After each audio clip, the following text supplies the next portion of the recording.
Hello, this is Rampal and हमने जो कल की क्लास में चालू किया था पॉलिटी। क्या चालू किया था? पॉलिटी चालू की थी। एक बार याद ना। और पॉलिटी में कल मैंने कॉन्सेप्ट लेक्चर लिया था। क्या लिया था? Concept lecture. Basic feature of constitution complete बता दिया था। लेकिन कल के क्लास में एक प्रॉब्लम हो गई। प्रॉब्लम ये हो गई कि कुछ टेक्निकल इशू की वजह से वॉइस हाफ कट हो गई है उस लेक्चर में, उस क्लास में। तो टेंशन वाली बात नहीं है। जहां से हमने बाद में गौर किया, जहां से कट हुई है वहां से फंडामेंटल राइट वाला पार्ट था।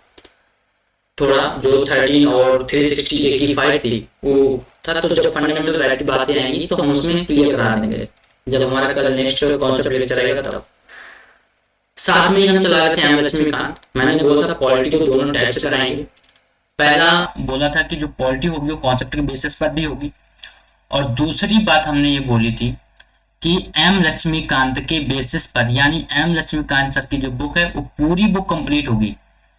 ठीक है, ये फिफ्थ एडिशन है, अभी 6 भी कराएंगे, और उसके साथ विजन 365 के जो पॉलिटी के इंपॉर्टेंट टॉपिक हैं वो भी होंगे। ठीक है, लेकिन आज जो एक बहुत इंपॉर्टेंट डे है, मैं पहले उसके बारे में डिफाइन करता हूँ, फिर चैप्टर में चलते हैं। ठीक है, तो आज एक इंपॉर्टेंट डे है। आज 21 अप्रैल है।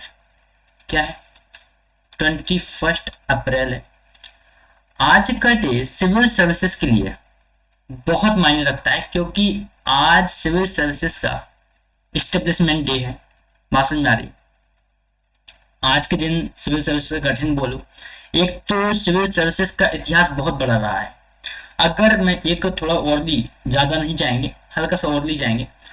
अगर एक हल्के इतिहास के बारे में बात करें सिविल सर्विसेज तो 1854 से 1854 से लेकर के 1920 तक का एक रहा, और फिर 1920 के बाद से लेकर के 1947, और फिर 1947 के बाद आफ्टर इंडिपेंडेंस का जो इरा है अभी तक का, प्रेजेंट टाइम तक।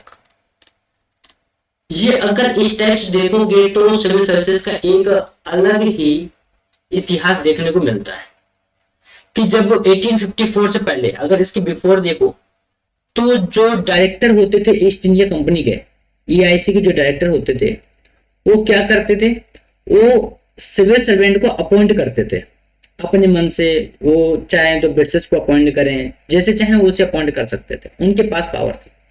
लेकिन 1861 आया, ठीक, एक्ट आता है सिविल सर्विसेज एस्टेब्लिशमेंट एक्ट। उसके बाद 1863 में हमारे पहले जो टैगोर साहब थे, सत्येंद्रनाथ टैगोर थे, वो सबसे पहले आईसीएस को पास करते हैं फर्स्ट टाइम 1863 में। बात समझ में आ रही है? तो ये 1863 की बात हो गई। फिर उसके बाद 1865 और 1867, ये दो 65 टू 67 का टाइम, यहां से 4 लोग आईसीएस पास करते हैं इस टाइम के एरा के टाइम पे। तो एक अलग ही टाइम देखने को मिलेगा, एक अलग इतिहास देखने को मिलेगा। ये हम कब पढ़ाएंगे? ये हम पढ़ाएंगे जब आपको पढ़ा रहे होंगे कॉन्स्टिट्यूशन का पार्ट नंबर 14। पार्ट 14 आर्टिकल उसमें है 315 से लेकर के 323, यानी संघ लोक सेवा आयोग। क्या? संघ लोक सेवा आयोग। ये बात क्लियर है? चेक करते चलते हैं, क्योंकि वॉइस कट हो गई थी उस दिन, आज तो नहीं कट हो रही है। ठीक, ये बार बार चेक करने पड़ेगा क्योंकि थोड़ा टेक्निकल इशू आ रहे हैं। क्लियर है? तो ये बात समझ में आई। तो जब संघ लोक सेवा आयोग पढ़ाएंगे तो वहां पे पूरा इतिहास सिविल सर्विसेज का क्या रहा वो सारी बातें क्लियर होंगी। तो आई होप आज पता होना चाहिए था कि आज 21 अप्रैल है, क्योंकि हम लोग प्रिपरेशन कर रहे हैं, हम लोग तैयारी कर रहे हैं, हम लोग पढ़ाई कर रहे हैं, स्टडी कर रहे हैं उसी के बारे में। तो ये बात हमें पता होनी चाहिए सबसे पहली बात। तो आज डे था तो सोचा बता देते हैं, बताए चलते हैं, है ना? पॉलिटी चली रही है। तो अब जो नया चैप्टर है वो सेकेंड चैप्टर हमारे कल उसका टॉपिक का नोट करना, नोट कर लो ये भाई फटाक से, या स्क्रीनशॉट ले लो इतने का। अगर चाहो तो 1920 के बाद, आफ्टर 1920 के बाद क्या होता है यहीं पे एक बार मेंशन कर लो कि इंडिपेंडेंट रिक्रूटमेंट होने लग जाती है 1920 से। ठीक है, इंडिपेंडेंट रिक्रूटमेंट होती है सिविल सर्विसेज के अंदर 1920 से, तो ये बात ध्यान देना। ठीक, तो ये अगर चाहो तो नोट कर लो। अब आगे बढ़ेंगे एम लक्ष्मीकांत सर की बुक के साथ कि एक्चुअल में संविधान के निर्माण की प्रक्रिया कैसे रही, आखिर संविधान जो हमारा बना उसका निर्माण कैसे हुआ और क्या क्या दिक्कतें रही, क्योंकि संविधान का सफर हमारे आसान नहीं रहा, बहुत संघर्ष भरा सफर रहा है संविधान के निर्माण का। तो मैंने कल के जो लेक्चर था उसमें यही बात बताई थी कि आखिर क्या क्या ऐसी प्रॉब्लम थी, क्या क्या स्ट्रगल थे जो संविधान निर्माण के ड्यूरिंग आई थी। क्लियर? नहीं देखा है जाकर देख लो, प्लेलिस्ट बन चुकी है और प्लेलिस्ट बनती जा रही है। 2 प्लेलिस्ट क्रिएट हुई है, एक एम लक्ष्मीकांत सर की बुक की जिसमें एम लक्ष्मीकांत सर के लेक्चर पढ़े हैं और दूसरी पॉलिटी विद कॉन्सेप्ट, ठीक है, जिसमें हम कॉन्सेप्ट क्लियर कर रहे हैं। हम बता दें फैक्ट से ज्यादा कॉन्सेप्ट इंपॉर्टेंट होता है किसी भी सब्जेक्ट के लिए। आप फैक्ट तो कहीं से भी रेडी कर सकते हो, कहीं से भी, किसी भी बुक से, कहीं से भी कोई भी पीडीएफ पढ़ लोगे, फैक्ट रेडी हो जाएंगे, लेकिन कॉन्सेप्ट रेडी नहीं होते। कॉन्सेप्ट तभी रेडी होंगे जब आपको कोई उन बातों को बताए, उन बातों को डेप्थ में बताई जाए। बात समझ में आई? अब देखो, तो जो संविधान का निर्माण की प्रक्रिया जो शुरू होती है ना, वो शुरू होती है हमारा, सबसे पहले अगर देखा जाए तो मांग कहाँ होती है हमारे, जो है लाहौर कन्वेंशन वगैरह हुए 1929 1930 के आसपास, पूर्ण स्वराज की मांगे आई, है ना।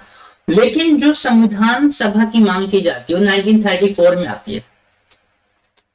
1934 सबसे पहले कौन रखता है? M N Roy. कौन? M N Roy. ठीक, एम एन रॉय मांग रखते हैं सबसे पहले 1934 में। ये बात अभी हम बुक में कवर करेंगे। ठीक, 1934 के बाद फिर सफर चालू होता है, फिर सारे एडमिशन आते हैं, अगस्त प्रस्ताव वगैरह आता है, ये सारी बातें यहाँ पे निकल के आती हैं। उसके बाद आपका जो है लाहौर कन्वेंशन मैंने बताया, ठीक है, ये बात भी याद रखनी है आप। सेकेंडरी थिंग ये रही कि 1934 के बाद जो एक मेन प्रॉब्लम थी, मेन प्रॉब्लम क्या थी? मेन प्रॉब्लम ये थी, जैसे मान लो क्रिप्स मिशन आया, प्रॉब्लम समझ लेना पहले क्या है। क्रिप्स मिशन आया था, क्रिप्स मिशन जब आया तो क्रिप्स मिशन में क्या हुआ? क्रिप्स मिशन की मांग को ठुकरा दिया गया। क्यों ठुकरा दिया गया? किसने ठुकराया ये मांग? मुस्लिम लीग ने ठुकराई ये मांग। किसने? मुस्लिम लीग ने। मुस्लिम लीग की डिमांड क्या थी? मुस्लिम लीग की डिमांड थी कि 2 स्वायत्त राज्य होने चाहिए। क्या? 2 स्वायत्त राज्य होने चाहिए, यानी कि देश को डिवाइड कर दो, इंडिया और पाकिस्तान बना दो। ये मांग हमेशा किसकी रही? मुस्लिम लीग की रही। किसकी रही? मुस्लिम लीग की। तो मुस्लिम लीग ने क्या किया? ठुकरा दिया इस प्रस्ताव को। बात समझ में आ रही है? तो उसके बाद की फिर कहानी आगे बढ़ती है। तो आई होप इतनी बात क्लियर है।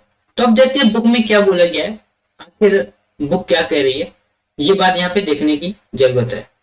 क्लियर है? आई होप क्लियर होना चाहिए। चलो आते हैं बुक में। देखो,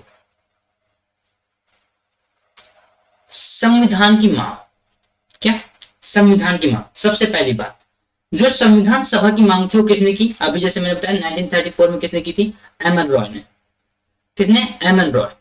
तो पहली बार जो संविधान सभा के गठन का विचार आता है वो किसके अंदर आता है? एम एन रॉय साहब के अंदर आता है। एम एन रॉय साहब के अंदर। क्लियर है? चलो हाईलाइटर यूज करते हैं, इससे बेटर रहेगा थोड़ा, है ना। हाईलाइटर ले लेते हैं यहां से, और थिकनेस, हाँ ठीक है। चलो, तो सबसे पहले किसने मांग उठाई? एम एन रॉय साहब ने 1934 में मांग उठाते हैं किसकी? संविधान सभा की।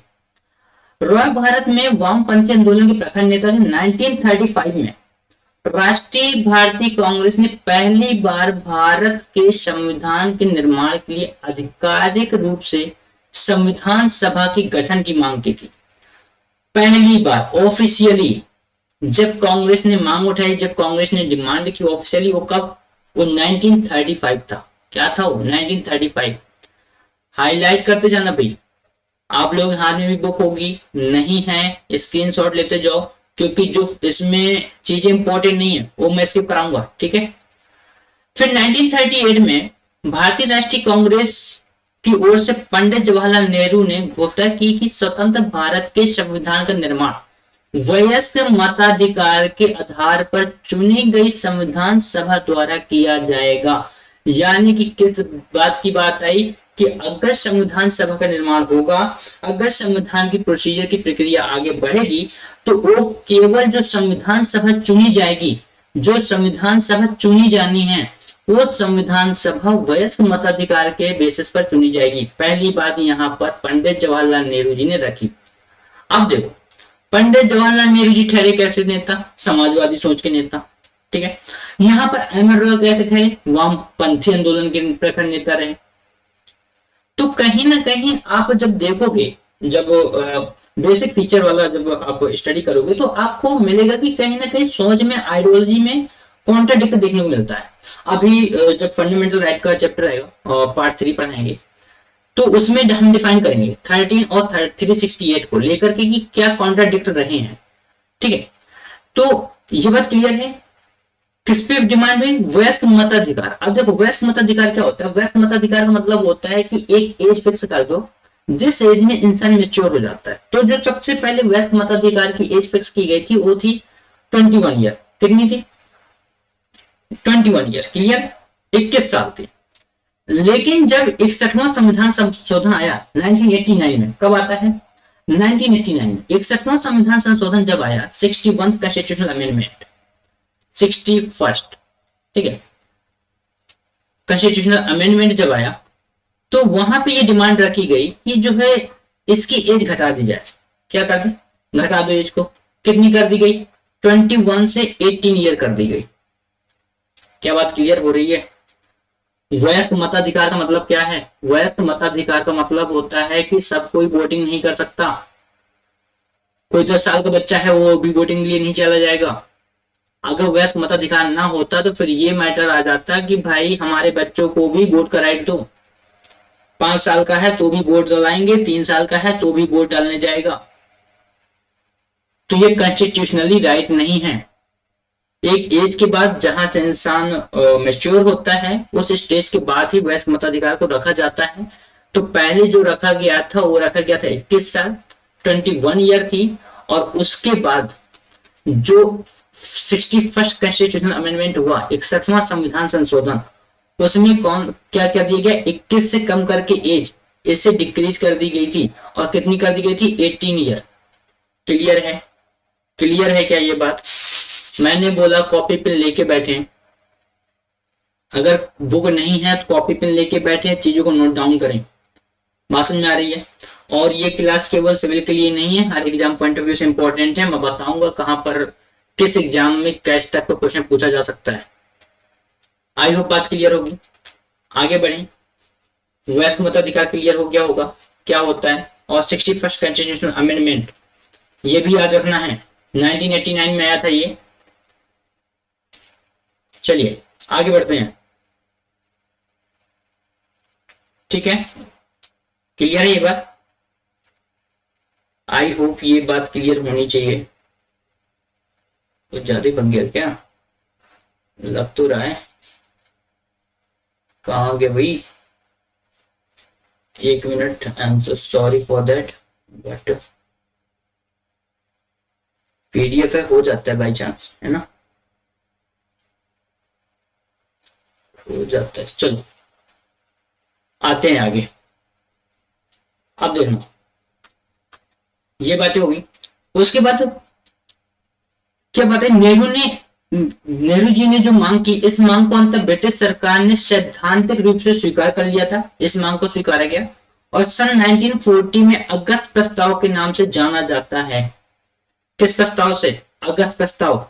ये ध्यान देना, जो सी ग्रुप डी ग्रुप में जो क्वेश्चंस आते हैं, यहां से क्वेश्चंस आ जाता है कि आखिर अगस्त प्रस्ताव क्या था, अगस्त प्रस्ताव में क्या बात बोली गई थी। तो वो सीधे ये नहीं पूछता, लेकिन ये बात तो पूछ ही लेता है कि अगस्त प्रस्ताव कब आया था। तो याद रखना 1940 में अगस्त प्रस्ताव आया था। अगस्त प्रस्ताव में कुल इतनी बात की गई थी कि वयस्क मताधिकार के आधार पर संविधान सभा का निर्माण किया जाए, और इसको ब्रिटिश सरकार ने स्वीकार भी कर लिया था सैद्धांतिक रूप से। क्लियर है? फिर 1942 में ब्रिटिश सरकार के कैबिनेट मंत्री सर स्टैफोर्ड क्रिप्स, अभी बताया था 1942 में, कौन? क्रिप्स, ब्रिटिश मंत्रिमंडल के एक सदस्य एक स्वतंत्र संविधान के निर्माण के लिए ब्रिटिश सरकार के एक प्रारूप प्रस्ताव के साथ भारत आए। क्या लेकर के आए थे? संविधान का प्रारूप। यह ध्यान देना, कौन सा प्रस्ताव लेकर के आए थे क्रिप्स, और कब आए थे? सन 1942 में आए थे। ये भी बात आपको याद रखनी है, ठीक है। इस संविधान को द्वितीय विश्व युद्ध के बाद अपनाया जाना था। क्रिप्स प्रस्ताव को मुस्लिम लीग ने अस्वीकार कर दिया। तो ये ध्यान देना है, किसने अस्वीकार कर दिया था? मुस्लिम लीग ने। क्लियर है? मुस्लिम लीग की डिमांड ही यही थी। मुस्लिम लीग जब 1906, कब? आफ्टर बंगाल विभाजन, लॉर्ड कर्जन बंगाल विभाजन कर देते हैं, उसके बाद जब से मुस्लिम लीग बनी, मुस्लिम लीग की एक ही डिमांड हमेशा रही है, देश का विभाजन। क्या? देश का विभाजन, दो स्वायत्त राज्य के रूप में देश का विभाजन, यही मुस्लिम लीग की हमेशा डिमांड रही है। जब भी आप मुस्लिम लीग पढ़ोगे तो यह जरूर आएगा कि देश के विभाजन की बात मुस्लिम लीग ने की है, ठीक। तो क्या देख, दो स्वायत्त राज्यों में हिस्सों में बांट दिया जाए, जिनकी अपनी अपनी संविधान सभाएं हों। यानी कि जब दो राज्य बढ़ जाएंगे तो वो लोग अपने हिसाब से कानून बनाएंगे और हम लोग अपने हिसाब से कानून बनाएंगे। क्योंकि जब पाकिस्तान बना, याद होगा कब बना? माउंटबेटन प्लान आया 1947, और माउंटबेटन प्लान से क्या हुआ? पाकिस्तान को अलग कर दिया गया भारत से, जो कि पहले एक पूरा अभिन्न हिस्सा था, अभिन्न अंग रहा, लेकिन माउंटबेटन प्लान के बाद क्या कर दिया जाता है? अलग कर दिया जाता है। और जब माउंटबेटन प्लान के बाद पाकिस्तान को अलग कर दिया गया तो उन्होंने सीधे अपने देश को मुस्लिम कंट्री घोषित कर दिया, जबकि इंडिया ने अपने देश का धर्म ही तय नहीं किया। इंडिया पूरी तरह से डेमोक्रेटिक कंट्री हो गई, लेकिन पाकिस्तान ने क्या किया? पाकिस्तान ने अपना धर्म तय कर दिया कि भाई ये मुस्लिम कंट्री है, यहां पर मुस्लिम लॉ चलेंगे, जो उनके धर्म के हिसाब से वही बातें चलेंगी, बाकी कुछ नहीं होगा। बात समझ में? और आज आप देख ही रहे हो, हाल भी देख रहे हो, अभी हाल ही फिलहाल में इमरान खान की सरकार भी गिर गई है ना। तो क्यों गिर गई? तो ये बात तो सब जानते हैं क्यों गिर गई, ठीक। अंततः भारत में एक कैबिनेट मिशन भेजा गया। फिर उसके बाद देखो, पहले क्रिप्स मिशन आया, क्रिप्स मिशन फेल रहा मुस्लिम लीग की वजह से, क्योंकि पाकिस्तान की डिमांड उठी। उसके बाद कैबिनेट मिशन भेजा गया और इस मिशन ने दो संविधान सभाओं की मांग को ठुकरा दिया। देखो, क्रिप्स आया तो मांग उठी, कैबिनेट आया तो मांग ठुकराई है। कैबिनेट मिशन ने क्या किया? जो दो संविधान सभाओं की मांग थी कि टू कॉन्स्टिट्यूशनल कमेटी बनाई जाए, टू कॉन्स्टिट्यूशनल काउंसिल बने, दो सभाएं बने, उन्हें क्या किया? ठुकरा दिया। लेकिन उसने ऐसी संविधान सभा के निर्माण की योजना सामने रखी जिसने मुस्लिम लीग को काफी हद तक संतुष्ट कर दिया। क्लियर है? तो ये था इतिहास। क्या था? इतिहास था ये। एक बार में रिवाइज करना, इतिहास क्या रहा? 1934 सबसे पहले वामपंथी नेता एमन रॉय ने मांग उठाई संविधान सभा की, एमन रॉय। क्लियर? उसके बाद 1935, क्या 1935 कांग्रेस ने, किसने? कांग्रेस ने ऑफिशियली डिमांड उठाई। क्लियर है? वयस्क मताधिकार की मांग जवाहरलाल नेहरू साहब ने की। क्लियर है? उसके बाद वयस्क मताधिकार की मांग को सैद्धांतिक रूप से ब्रिटिश ने स्वीकार भी कर लिया और इसी बात को 1940 के अगस्त प्रस्ताव के नाम से जाना गया। किसके नाम से?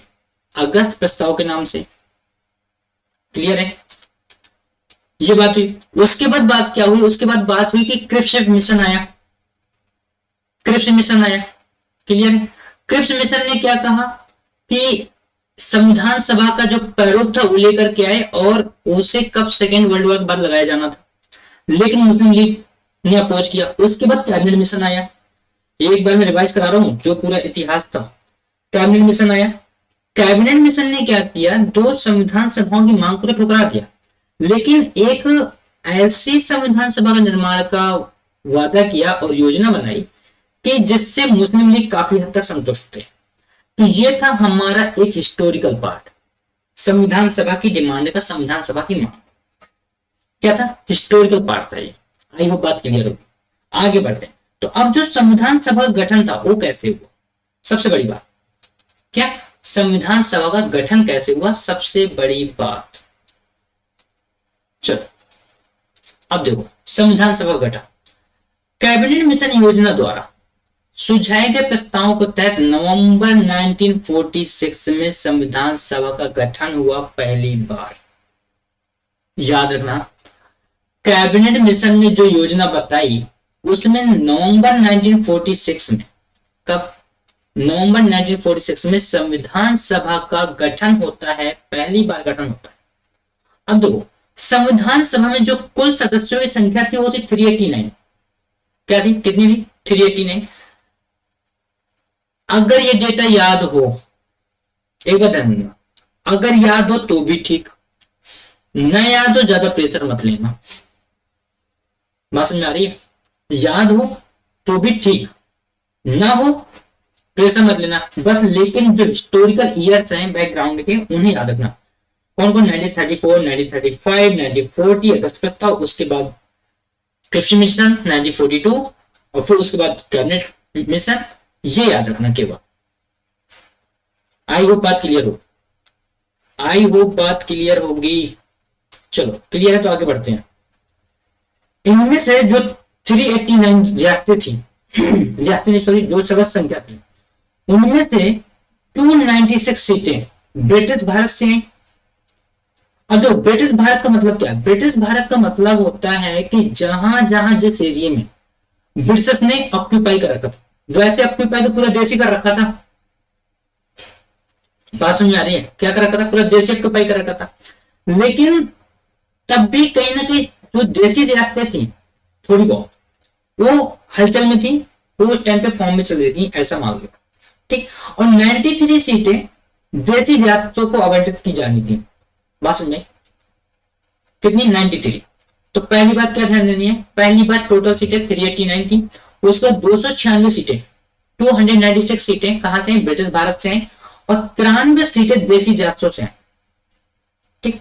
ब्रिटिश भारत को आवंटित की गई 296 सीटों में 292 सदस्यों का चयन 11 गवर्नरों के प्रांत, यानी कि इन 296 में से क्या हुआ, 292 का केवल 11 गवर्नरों के प्रांत से सिलेक्शन हुआ, और जो 4 थे उन 4 का मुख्य आयुक्तों के प्रांत से सिलेक्शन हुआ। अब एक बात ध्यान देना, आयुक्त क्या होता है, गवर्नर क्या होता है, समझो बात को।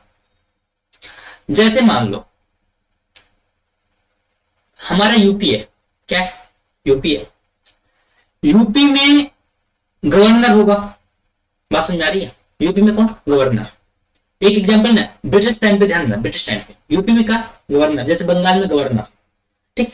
लेकिन बंगाल के अंदर कोई सिटी है, कोई जिला है, कोई डिस्ट्रिक्ट है, वहां पर जो हेड होगा वो होगा आयुक्त। नहीं आई क्या बात समझ में, आ गई ना, क्या कहना चाह रहा हूं। आज भी आयुक्त होते हैं ना, डायरेक्टर्स होते हैं ना, सेक्रेटरी होते हैं ना, धैर्य रखो, सब पढ़ाऊंगा, सब पढ़ाऊंगा आप लोगों के हाथ में। जितनी जल्दी आप लोग लाइव लाने लायक मुझे बना दोगे, लाइव आने लग गया, उस दिन से डे में 2-2 3-3 क्लासें होंगी। आप लोगों के हाथ में है सारी बातें। क्लियर है बात। तो 4 आयुक्तों से आए, तो 292 कहां से आए, 292 आए 11 गवर्नरों के प्रांतों से, ठीक।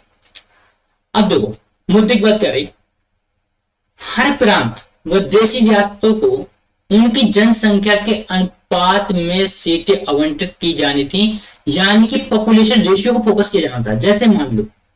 जैसे मान लो कि हमें क्या करना है, हमें सीटें बांटनी है। आज जैसे सीटें बांटी जाती है ना, लोकसभा का इलेक्शन आता है तो इस लोकसभा से हमारे उम्मीदवार ये रहेंगे, उस लोकसभा से हमारे उम्मीदवार ये रहेंगे, लोकसभा नहीं सॉरी विधानसभा है ना, इस विधानसभा से ये, उस विधानसभा से ये, तो बांट दी जाती है ना। तो वहां क्या होता है, वहां यही होता है कि अगर मान लो इतने एरिया का है तो क्या होता है भाई, एक उम्मीदवार देंगे, एरिया बड़ा है 2 उम्मीदवार दे देंगे, और बड़ा एरिया 3 उम्मीदवार दे देंगे, यानी कि पॉपुलेशन का रेशियो। तो यहां पर क्या हुआ, यहां पर जो पॉपुलेशन का रेशियो था वो 10 लाख लोगों पर एक सीट पर आवंटित था, कि 10 लाख अगर वहां पॉपुलेशन है, अगर 10 लाख की पॉपुलेशन है तो वहां पर हम एक सीट आवंटित करेंगे। कितनी सीटें आवंटित की जानी थी, एक सीट, 10 लाख पर एक, 10 लाख पर 1, डेटा याद हो तो ठीक, न याद हो तो छोड़ देना। बस इतना याद रख लेना कि प्रांतों में जो सीटों का आवंटन का जो चुनाव होना था, जो आवंटित की जानी थी सीटें देशी रियासतों में, वो जनसंख्या के अनुपात पर था। बस 10 लाख याद हो तो भी ठीक, न याद हो तो भी ठीक, चल जाएगा, कोई दिक्कत नहीं। लेकिन ये बातें थोड़ा सा मेंस में, अब तो भाई मेंस किताबों के अंदर नहीं रहा, किताबों के बहुत बाहर जा चुका है मेंस का एग्जाम। क्वेश्चन को पढ़ना, फिर समझना, उसे डिकोड करना, देन डिकोड करने के बाद फिर से इनकोड करना आंसर के फॉर्म में, दैट्स अ वेरी टास्कफुल। तो टेंशन कर ले, मैं डिमोटिवेट नहीं कर रहा किसी को, रियलिटी से अवगत करा रहा हूं, जो रियलिटी है एग्जाम के अंदर वो बता रहा हूं, ठीक है। क्लियर है ये बात। प्रत्येक ब्रिटिश प्रांत को आवंटित की गई सीटों को निर्धारित 3 प्रमुख समुदायों के बीच, जो ब्रिटिश प्रांत थे कितने थे भैया, कौन से याद है ना, अभी आए थे, 11 गवर्नर ने भेजे थे, क्लियर है। हाँ, 292 सीटें जो थी 296 में से, बात समझ आई।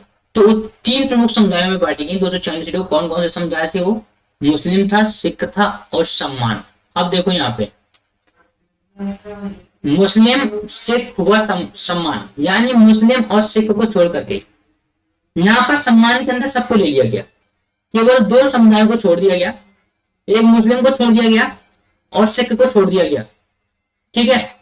मुस्लिम को, आई होप आवाज आ रही होगी है ना, तो कोई बात नहीं, इग्नोर करें थोड़ा देर, ठीक। चलो, तो मुस्लिम व सिख को क्या किया गया, छोड़ दिया गया और सम्मान के अंदर सबको डाल दिया। कौन कौन आएगा अब सम्मान के अंदर, सम्मान के अंदर सारे आ जाएंगे जितने बचे, जैन बौद्ध जो इंडिया के अंदर रहे, मिशनरी जो रहे, मतलब जो ईसाई रहे, है ना, और जो हिंदू में धर्म रहे, हिंदू सारे आ गए इसी में। आई वो बात क्लियर होगी। आगे बढ़े क्या, आगे बढ़े, चलो अब देखना, प्रत्येक समुदाय के प्रतिनिधियों का चुनाव प्रांतीय असेंबली में उस समुदाय के सदस्यों द्वारा किया जाना था। दूसरी इंपॉर्टेंट बात ये रही संविधान सभा में कि जो प्रतिनिधि चुने जाने चाहिए किसी समुदाय के, जैसे मान लो हिंदू समुदाय के चुने जाने हैं सम्मान के अंदर, तो मेंबर भी हिंदू समुदाय का होगा। अगर मुस्लिम समुदाय चुनेगा तो मेंबर वो अपना मुस्लिम समुदाय का चुनेगा। अगर कोई सिख चुन रहा है तो वो जो अपना मेंबर चुनेगा ना, जो कम्युनिटी मेंबर चुनेगी वो अपना सिख ही चुनेगी। क्लियर है ये बात। आज कोशिश यही है कि पूरा चैप्टर हो जाए, आज कोशिश है, ये थोड़ा लेक्चर बड़ा हो जाएगा, टेंशन नहीं लेनी है, ठीक है, लेकिन चैप्टर कंप्लीट करेंगे। तो प्रांतीय असेंबली में ये बात हुई कि जो जिस भी समुदाय का कम्युनिटी का मेंबर लेके आना है, वो कम्युनिटी अपना मेंबर लेकर के आए, अपने चुनाव करे, अपना मेंबर उठा के बैठाए वहां पे। क्यों ऐसा, ऐसा क्यों, देखो जब संविधान सभा बनाई जा रही थी तो वहां पे हमें अपने कल्चरल राइट प्रोटेक्ट करने थे, हमें अपने संवैधानिक राइट प्रोटेक्ट करने थे, हमें अपने फंडामेंटल राइट प्रोटेक्ट करने थे, यानी सारी बातों को ध्यान देना था। तो एक कम्युनिटी, जैसे मान लो कोई हिंदू है तो मुस्लिम कम्युनिटी बारे में कैसे समझ सकती है, और अगर मान लो समझ भी सकती है कितना ना, मत कितनी समझ होगी, है ना। इसी तरह से मुस्लिम कम्युनिटी हिंदू कम्युनिटी कितना समझ सकती है, या उनके कल्चर को कितना समझ सकती है, कितना प्रोटेक्ट कर पाएंगे। इसी वजह से संविधान सभा के टाइम पे ये बात डिसाइड कर दी गई कि भैया जो भी मेंबर लेके आओ, जो भी मेंबर लाना है वो तुम अपने लेके आओ, ठीक। और एकल संक्रमणी मत पद्धति, एकल संक्रमणी मत माध्यम के से समानुपातिक प्रतिनिधित्व तरीके से मतदान किया जाना था, ठीक। एकल संक्रमणी, ये ध्यान दो, ठीक। तो इस पद्धति को याद रखना है। और 1 नंबर क्वेश्चन जो अदर एग्जाम के लिए, तो सिंपल सी यहां सी बात है, जब कभी राष्ट्रपति या किसी गवर्नर वगैरह या किसी अदर जो हायर हमारे कॉन्स्टिट्यूशनल अथॉरिटीज हैं, उनमें जब किसी इलेक्शन की बात आती है, चुनाव की बात आती है, चुनने की बात आती है, तो बात यही आती है कि आखिर ऐसी कौन सी पद्धति जिसके साथ चुनाव होता है, या जिसकी मेथड से चुनाव करते हैं, तो कौन सी पद्धति है, एकल संक्रमणी मत पद्धति है। आई वो बात क्लियर होगी, बात क्लियर है। चलो आगे बढ़ते हैं। देशी रियासतों के प्रतिनिधियों का चयन रियासतों के प्रमुखों द्वारा किया जाना था, ठीक है। क्या किया जाना था, गाने के बाद धीमी कर लें थोड़ा सा, ठीक। चयन रियासतों के प्रमुखों का, यहां पे ये बात हुई। अतः यह स्पष्ट था कि संविधान सभा आंशिक रूप से चुनी और आंशिक रूप से नामांकित निकाय थी। संविधान सभा कैसी थी? आंशिक रूप से चुनी थी और आंशिक रूप से नामांकित थी। कैसी थी? नामांकित थी। क्लियर है? इसके अलावा सदस्यों का चयन अप्रत्यक्ष रूप से प्रांतीय व्यवस्थापक के सदस्यों द्वारा किया जाना था, जिनका चुनाव एक सीमित मताधिकार के आधार पर किया गया था। सीमित मताधिकार क्लियर है ना? क्योंकि उन्होंने पॉपुलेशन के बेसिस पर ही सीटों का आवंटन किया था, तो सीमित मताधिकार का मतलब भी क्लियर होगा। चलो आगे बढ़ते हैं। अब दो, संविधान सभा के लिए चुनाव जुलाई अगस्त 1946 में हुआ। ठीक है, क्लियर है? ब्रिटिश भारत के लिए आवंटित 296 सीटें हुई। इस चुनाव में भारतीय कांग्रेस को 208 सीटें मिली, मुस्लिम लीग को 73 मिली और छोटे समूह स्वतंत्र सदस्यों को 15 सीटें मिली। ये बात क्लियर है? 15 सीटें मिली। तो ये डेटा याद रहे तो भी ठीक, न याद रहे तो भी ठीक, कोई जरूरी नहीं, इंपॉर्टेंट डेटा नहीं है। ठीक। और 93 सीटें भर नहीं पाई क्योंकि उन्होंने खुद को संविधान सभा से अलग रखने का निर्णय लिया था। जो देशी रियासतों की 93 सीटें थी वो भर नहीं पाई थी। रीजन था न भरने का, क्योंकि उन्होंने खुद को संविधान सभा से अलग रखने का निर्णय ले लिया था। क्लियर है ये बात? संविधान सभा से अलग रखने का क्या कर लिया था? निर्णय ले लिया था कि हम लोग स्वायत्त रहेंगे, हम लोग अपना राज चलाएंगे। आप समझे? तो यद्यपि संविधान सभा का चुनाव भारत के वयस्क मतदाताओं द्वारा प्रत्यक्ष रूप से नहीं हुआ, तथापि इसमें प्रत्येक समुदाय हिंदू, मुस्लिम, सिख, पारसी, आंग्ल भारतीय, भारतीय ईसाई, अनुसूचित जाति, अनुसूचित जनजाति प्रतिनिधियों को जगह मिली। तो देख रहे हो कोई भी बचा नहीं, सभी को जगह मिली थी, है ना? जिसकी जैसी वहां पे पॉपुलेशन थी, जिसका जैसा वहां पे जनसंख्या प्रतिनिधित्व था, उसी हिसाब से सीटों का आवंटन हुआ था। महात्मा गांधी के अपवाद को छोड़ दें तो सभा में उस समय भारत की सभी बड़ी हस्तियां शामिल थीं। महात्मा गांधी संविधान सभा में शामिल नहीं हुए, ये एक इंपॉर्टेंट बात। तो उन्हें अपवाद के रूप में भी देखा जा रहा है ना? अपवाद के रूप में भी देखा जा रहा है कि महात्मा गांधी अपवाद के रूप में देखे गए यहाँ पे। चलो आगे बढ़ते हैं। क्लियर है ये बातें? आई होप क्लियर होंगी।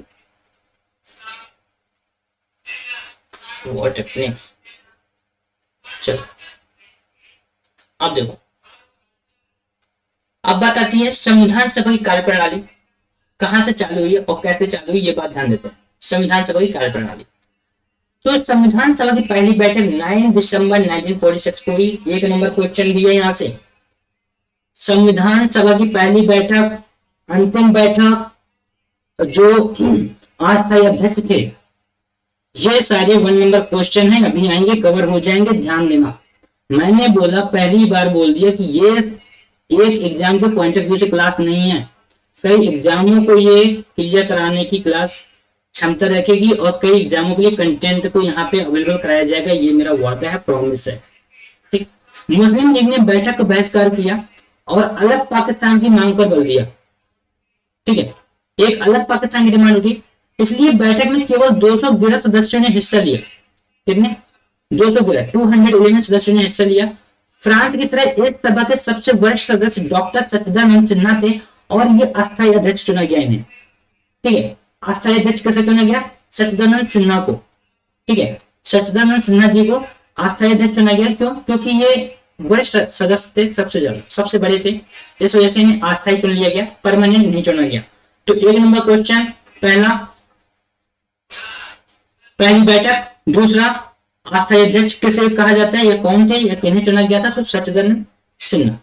डॉक्टर राजेंद्र प्रसाद बाद में संविधान सभा के अध्यक्ष निर्वाचित हुए और इसी प्रकार डॉक्टर एस सी मुखर्जी और वीटी कृष्णाचारी सभा के उपाध्यक्ष निर्वाचित हुए। तो एक तरह से ध्यान देना, संविधान सभा के उपाध्यक्ष कितने थे? 2 थे। नाम याद हो तो भी ठीक, न याद हो तो भी ठीक, लेकिन नंबर पता होना चाहिए कि कितने उपाध्यक्ष थे। ठीक है, क्लियर है? नाम याद हो तो भी ठीक, न याद हो तो भी ठीक, लेकिन राजेंद्र प्रसाद जी का नाम यहाँ पे याद होना चाहिए कि संविधान सभा के निर्वाचित अध्यक्ष थे। अस्थायी अध्यक्ष सच्चिदानंद सिन्हा। आगे बढ़ते हैं, अब आते हैं, बात करते हैं उद्देश्य प्रस्ताव की। उद्देश्य प्रस्ताव था क्या, कब आया, नेहरू जी ने इसे कब पारित किया? चलो, 13 दिसंबर 1946, 13 दिसंबर 1946, 13 दिसंबर 1946 को पंडित नेहरू ने पंडित नेहरू ने सभा में ऐतिहासिक उद्देश्य प्रस्ताव पेश किया। ऐतिहासिक उद्देश्य प्रस्ताव पेश किया सबसे पहला। ठीक, इसमें संवैधानिक संरचना के ढांचे एवं दर्शन की झलक थी। क्या था? संवैधानिक जो ढांचा था, जो स्ट्रक्चर था, जो संवैधानिक संरचना थी। अगर मेरी वॉइस जो है डिस्टर्ब हो रही है या मैं स्पीड में बोल रहा हूँ, क्या कमेंट में बता देना। रीजन है क्योंकि ऑफलाइन में ना तो इसी स्पीड से चलते हैं, तो हैबिट बनी हुई है। ठीक है, तो कमेंट में बता देना अगर मेरी स्पीड तेज है या स्पीड धीमी है या वॉइस कोई प्रॉब्लम कर रही है, तो बता देना। ठीक, जरूर बताना, भूलना नहीं। क्लियर है? और अगर कोई बैकग्राउंड वॉइस आ रही है तो भी बताना, नहीं आ रही है तो भी बता देना। ठीक, क्योंकि अगर बैकग्राउंड वॉइस आएगी तो उसका इलाज किया जाएगा। ठीक, तो पंडित नेहरू ने सभा में ऐतिहासिक उद्देश्य प्रस्ताव को पेश किया और संवैधानिक संरचना के ढांचे एवं दर्शन की झलक थी इसमें। दूसरी बात, आगे बढ़ते हैं। दूसरी बात क्या है? दूसरी बात यह है इसमें कि इसमें बातें क्या कही गई। सबसे पहली बात, बातें क्या बोली गई। अब आते हैं कि जो हमारा उद्देश्य प्रस्ताव था उसका उद्देश्य क्या था।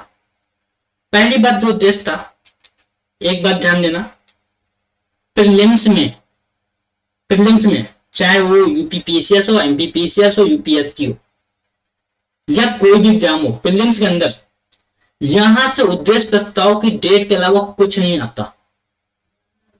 क्लियर है?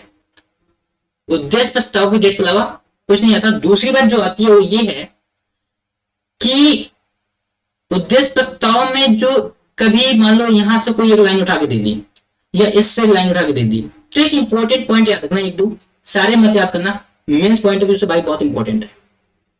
उद्देश्य प्रस्ताव सीधे मेंस पॉइंट ऑफ व्यू में सीधा क्वेश्चन करेगा, घुमा क्वेश्चन करेगा, कैसा करेगा नहीं जानता, लेकिन उद्देश्य प्रस्ताव का जो पॉइंट है जब मेंस लिखने जाना ना यार, क्या रट्टा मारना, क्या कटा, मैं देसी भाषा यूज करता हूं लेकिन याद होना चाहिए। ठीक, तो यह संविधान सभा भारत को एक स्वतंत्र संप्रभु गणराज्य घोषित करती है तथा अपने भविष्य के प्रशासन को चलाने के लिए एक संविधान के निर्माण की घोषणा करती है। क्लियर है? स्वतंत्र का क्या मतलब है? यानी पूरी तरह से इंडिपेंडेंट। संप्रभु गणराज्य का मतलब क्या होता है? देखो, संप्रभु गणराज्य का मतलब ये होता है कि हम अपना देश खुद बनाएंगे, हम किसी की पॉलिसी फॉलो नहीं करेंगे, हम पर कोई रूल रेगुलेशन नहीं लाद नहीं सकता, थोप नहीं सकता। हमारी पार्लियामेंट, हमारी संसद जो कानून बनाएगी वही कानून यहाँ के लोगों पर लागू होंगे। बात समझ आ रही है? संप्रभु का मतलब बता रहा हूं, यानी पूरी तरह से हमारा कंट्री स्वायत्त होगा। एक बात और बता देता हूं, संविधान के अंदर कहीं भी देश, कंट्री नाम की ये वर्ड मेंशन नहीं है। देश को राज्य बोला गया है और राज्य की परिभाषा संविधान के अंदर अनुच्छेद 12 में गिवन है। वहां बताया गया है राज्य क्या होगा, और उसके बाद जो तुम्हें आर्टिकल ध्यान देना है, अगर राज्य को जानना है तो आर्टिकल 1 और आर्टिकल 2 ध्यान देना, पढ़ लेना, वहां से क्लियर हो जाएगा, एकदम क्लियर हो जाएगा कि वहां पे राज्य नाम मेंशन है, देश नेशन मेंशन नहीं है। बात समझ आ रही है? चलो, तो संप्रभु गणराज्य ब्रिटिश भारत में शामिल सभी क्षेत्र, भारतीय राज्यों में शामिल सभी क्षेत्र, भारत से बाहर के इस प्रकार के सभी क्षेत्र तथा वे अन्य क्षेत्र जो इसमें शामिल होना चाहेंगे भारतीय संघ का हिस्सा होंगे। तो ये बात उद्देश्य प्रस्ताव में दी गई कि जो क्षेत्र शामिल होना चाहते हैं, जो क्षेत्र बाहर से हैं वो भी शामिल होना चाह रहे हैं, वो सारे क्षेत्र क्या होंगे? वो भारतीय संघ का हिस्सा होंगे। संघ वर्ड यूज है, ध्यान देना, राज्य नहीं, सॉरी देश नहीं। बात समझ आ रही है? राज्य तो मेंशन, राज्य मेंशन है, राज्य की परिभाषा भी गिवन है आर्टिकल 12 में, मैंने बता दिया।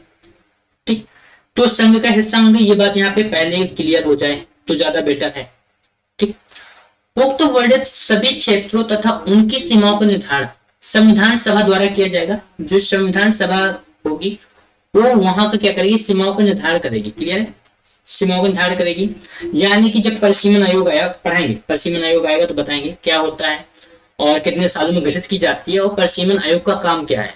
हर इलेक्शन के पहले परिसीमन आयोग परिसीमन तय करता है, तो वो परिसीमन कैसे तय होता है ये बताएंगे। तो यही बात वहां मेंशन थी जो आज हम परिसीमन देखते हैं, परिसीमन कमीशन देखते हैं, परिसीमन आयोग देखते हैं। तो बात यहाँ पे सीमाओं का निर्धारण संविधान सभा द्वारा किया जाएगा। तो आज परिसीमन को इलेक्शन कमीशन देखता है, तो वहां संविधान सभा देखती थी। ठीक है, इसके लिए उपरांत के नियमों के अनुसार यदि वे चाहेंगे तो उनकी अवशिष्ट शक्तियां उनमें निहित रहेंगी तथा प्रशासन के संचालन के लिए भी वे सभी शक्तियां केवल उनको छोड़कर जो संघ में निहित होंगी इन राज्यों को प्राप्त होंगी। बात क्लियर है कि नहीं? पॉइंट क्लियर हुआ? पॉइंट क्लियर हो क्या? तो आगे बढ़े। सारी अवशिष्ट शक्तियां निहित कर दी गई, प्रशासन के संचालन के लिए सभी शक्तियां दी गई, केवल उनको छोड़कर जो संघ में निहित होंगी, जो संघ में निहित होंगी वो सारी शक्तियां राज्यों को प्राप्त होंगी, वो सारी शक्तियां राज्यों को दी गई। क्लियर है? चलो आगे बढ़ते हैं। संप्रभु स्वतंत्र भारत की सभी शक्तियां एवं प्राधिकार, सारी शक्तियां, सारी पावर, सारे रूल रेगुलेशन, सारे ऑथेंटिकल राइट्स, इसके अभिन्न अंग तथा सरकार के अंग, अभिन्न अंग तथा सरकार के अंग, सभी का स्रोत भारत की जनता होगी। देखो भाई इंपॉर्टेंट पॉइंट, सभी का स्रोत, राइट का स्रोत कौन? भारत की जनता होगी। किसी भी डेमोक्रेसी के अंदर, किसी भी डेमोक्रेसी, अमेरिकन हो, रशियन हो, कोई भी डेमोक्रेसी, सभी डेमोक्रेसी का स्रोत क्या होगा? जनता होगी। क्लियर है? क्या होगा? जनता। राइट किसके हैं? हमारे हैं। प्रतिनिधित्व किसका होना चाहिए? हमारा होना चाहिए। बात समझ आ रही है? प्रतिनिधित्व किसका होना चाहिए? हमारा होना चाहिए। सरकार कौन चुनेगा? हम चुनेंगे। तो जो हमारे संप्रभु स्वतंत्र भारत का जो मेन रूल आया, जो मेन शक्ति और प्राधिकार की बातें आई, वो कहां निहित कर दी गई? जनता में कर दी गई कि भाई जनता चुने अपना। जनता को बैठाना, जिसे बैठाना बैठा दे, पढ़ा है, लिखा है, कैसा है, गुंडा है, कैसा जो भी है, जनता को पसंद है बैठा दे, वो जाकर पार्लियामेंट में बैठेगा। बात समझ आ रही है? क्लियर है? आगे बढ़ते हैं नेक्स्ट पॉइंट पे। भारत के सभी लोगों के लिए न्याय, क्या? न्याय, सामाजिक, आर्थिक, राजनीतिक स्वतंत्रता एवं सुरक्षा, अवसर की समता, विधि के समक्ष समता, विचार एवं अभिव्यक्ति, विश्वास, भ्रमण, संगठन बनाने आदि की स्वतंत्रता तथा लोक नैतिकता की स्थापना सुनिश्चित की जाएगी। सिंपल सी बात, पूरे फंडामेंटल राइट एक तरह से। जो हमारे पहले 7 फंडामेंटल राइट थे, फिर उसके बाद 31 संपत्ति का अधिकार मोरारजी देसाई गवर्नमेंट के टाइम पे हटा दिया गया था। बात समझ आ रही है? कब हटा दिया गया था? 24th कॉन्स्टिट्यूशनल अमेंडमेंट आया था, तब उस टाइम पे क्या कर दिया गया था? मोरारजी सरकार थी, मोरारजी देसाई जी की सरकार थी, और वहां पे उस राइट को हटा दिया गया था, खत्म कर दिया गया था पूरी तरह से। और उसे क्या कर दिया गया था? फंडामेंटल राइट से हटा करके कहां रख दिया गया था? एक कानून बना दिया गया था, आर्टिकल 300, पढ़ेंगे जब आएगा तो उसे भी पढ़ेंगे। ठीक, तो उसे वहां पे जाके रख दिया गया था। तो ये याद रखना है कि जो फंडामेंटल राइट हटाया गया था वो संपत्ति का अधिकार था, आर्टिकल 30 था। ठीक, 30, 31 अलग अलग क्लॉज मेंशन है, इस बात को ध्यान देना। बात समझ आई? और उसे हटा करके डाल दिएगा आर्टिकल 300 में। आई होप बात क्लियर है कि नहीं है? क्लियर है? तो जो हमारे सामाजिक राइट हैं, जो हमारे आर्थिक राइट हैं, जो हमारे राजनीतिक स्वतंत्रता है, हमें बोलने का राइट है ना? अभी राइट पढ़ाऊंगा, क्योंकि राइट पॉजिटिव भी होते हैं, नेगेटिव भी होते हैं। ऐसा मतलब नहीं है कि आपको बोलने का अधिकार है तो आप कुछ भी बोलोगे। बात समझ में आ रही है? क्लियर हो रही है मेरी बातें? कि बोलने का राइट है तो कुछ भी बोलोगे, जो मन आया बोल दो, अपने तो है बोलने का राइट है, संविधान ने दिया है ना? तो ऐसे संविधान ने नहीं दिया है कि आप कुछ भी बोलो, आप कुछ भी तोड़ो, पब्लिक प्रॉपर्टी तोड़ डालो, है ना? राइट है, हम रोड पे उतरेंगे, हम आंदोलन करेंगे, राइट है। तो राइट का एक मीनिंग है, ऐसा नहीं कि राइट कुछ भी है, आप कुछ भी कर सकते हो, ऐसा नहीं है कि कुछ भी कर सकते हो, कहीं भी आगजनी कर दो, कहीं भी कुछ तोड़फोड़ मचा दो, किसी को कुछ भी गाली दे दो, इबूजिस कर दो। हर एक इंसान की अपनी अस्मिता है, तो उस अस्मिता की रक्षा करना भी इस संविधान का काम है, संसद का काम है, पार्लियामेंट में बनाए जाने वाले कानूनों का काम है कि वो अपनी अस्मिता और जो जनता की अस्मिता है उस पर आंच नहीं आनी चाहिए। बात समझ आ रही है? कि जो जनता की अस्मिता है, जो हमारी अस्मिता है, जो हमारे इंडिविजुअल राइट है, जो हमारी राजनीतिक स्वतंत्रता है, जो हमारी अवसर की समता है, जो विधि की सम्मत समता है, विचार अभिव्यक्ति की समता है, हमें विश्वास की क्षमता है, हमारा अधिकार है विश्वास करना, भ्रमण करना, हम कहीं भी देश के अंदर जाएं, कहीं भी घूमें, हमें संगठन बनाने की स्वतंत्रता। संगठन बनाने का ऐसा नहीं कि आतंकवादी संगठन बना लो, ऐसी स्वतंत्रता नहीं है। बात समझ में आ रही है? ऐसी स्वतंत्रता नहीं है संविधान के अंदर कि आप आतंकवादी संगठन बना लो। हमारे में संगठन बनाने की स्वतंत्रता तो है, उद्देश्य प्रस्ताव में मेंशन हो गया था 1946 में, सॉरी, हाँ राइट, क्लियर, मेंशन हो चुका था, बनाएंगे आतंकवादी संगठन बना लेंगे, क्या दिक्कत है? ऐसा नहीं है कि आपको राइट है तो आप कुछ भी करोगे, आप कुछ भी नहीं कर सकते, एक लिमिट में करोगे, जो लिमिट गिवन है संविधान के अंदर आप वहां से करिए, कोई दिक्कत नहीं है। किसे दिक्कत पड़ी है यार? कौन बोलने को मना कर रहा है? जहर उगलोगे तो सिंपल सी बात है ना, दिक्कत होगी। आप किसी के खिलाफ उगलोगे वो आपके खिलाफ उगलेगा, सिंपल सी बात है। ठंड में टाइम नहीं लगना, ठीक। तो संगठन बनाने आदि क्षमता, और दूसरी बात लोक नैतिकता की स्थापना सुनिश्चित की जाएगी, यानी पूरी तरह से एक समाजवादी, जो विचारधारा से जुड़े हुए नेहरू जी थे, समाजवाद से, समाजवाद की बातें करने की, क्योंकि उनकी सोच समाजवादी थी, वो समाजवादी नेता थे। समाज को आगे लेके जाना है, समाज को बढ़ाना है, समाज में वेल्थ का इक्वल डिस्ट्रीब्यूशन होना चाहिए, समाज में राइट का इक्वल डिस्ट्रीब्यूशन होना चाहिए। तो वो सारी बातें उनके प्रस्ताव में भी नजर आई, उन्होंने उन बातों को रखा। नेक्स्ट बात कर रही अल्पसंख्यकों, पिछड़े वर्गों, जनजाति क्षेत्रों जनजाति क्षेत्रों के लोगों को पर्याप्त सुरक्षा प्रदान की जाएगी, यानी स्पेशल राइट्स भी दिए जाएंगे। ट्राइबल एरिया को, जो ट्राइबल क्षेत्र के लोग हैं, जो अल्पसंख्यक है, जो माइनॉरिटीज हैं, जो पिछड़े वर्ग हैं, जो ओबीसीज हैं, जो SC ST हैं, उन्हें क्या किया जाएगा? उनकी सुरक्षा पर कोई बात नहीं आएगी। ये बात बोली गई उद्देश्य प्रस्ताव के अंदर। क्लियर है कि नहीं है यार? कितना इंपॉर्टेंट है उद्देश्य प्रस्ताव, पूरे पॉलिटिकल मैटर को क्लियर किया दे रहा है। सोचो इस बात को, फंडामेंटल राइट्स को क्लियर किया दे रहा है, DPSP को क्लियर किया दे रहा है, हमारे सामाजिक प्रतिनिधित्व को क्लियर कर रहा है, हमारे जो कल्चरल प्रतिनिधित्व को क्लियर कर रहा है। हर एक पॉइंट इंपॉर्टेंट है, हर एक point, each and every point is important. Exam point of view से ना सही, प्रीलिम्स में नहीं बनाएगा क्वेश्चन, जानता हूं, नहीं बनाएगा, नहीं बनाएगा, जानता हूं मैं इस बात को, लेकिन नॉलेज के लिए बहुत इंपॉर्टेंट है। आप जब इंटरव्यू में जाओगे तो क्या बोलोगे, जब उस सवाल से, जब वहां से क्वेश्चन किया जाएगा तो क्या आंसर होता है, इन चीजों के लिए बड़ी इंपॉर्टेंस है इसकी। संघ की एकता को अक्षुण्ण बनाए रखा जाएगा, यानी कि कोई हम पे कुछ थोप नहीं सकता, हमारी यूनिटी खराब नहीं कर सकता, हमारी यूनिटी बिगाड़ नहीं सकता, तथा इसके भू क्षेत्र, समुदाय एवं वायु क्षेत्र को सब देश के न्याय एवं विधि के अनुरूप सुरक्षा प्रदान की जाएगी। क्लियर है? जो कॉन्स्टिट्यूशनली राइट है वो सुरक्षा हम देंगे, देश को देंगे, भू क्षेत्र को देंगे, समुद्री क्षेत्र को देंगे, वायु क्षेत्र को देंगे, जो कॉन्स्टिट्यूशनली राइट है। अब मतलब क्या, देखो हमने अभी संप्रभु पढ़ा ना, अब मतलब ये नहीं है कि पाकिस्तान का जेट आके हमारे एयर टेरिटरी में आकर के घूमे, ये नहीं होने देंगे, और ना हम किसी भी कंट्री के ऊपर मराएंगे, घूमेंगे जाके। ये है संप्रभुता का मतलब, ये है संप्रभु का मतलब। ना हम अपने ऊपर किसी को थोपने देंगे, ना हम किसी पर थोपेंगे, बिल्कुल न्यूट्रल, आजाद है, आजाद रहेंगे। भाषण में क्लियर है ये बात? आई होप बात क्लियर होनी चाहिए।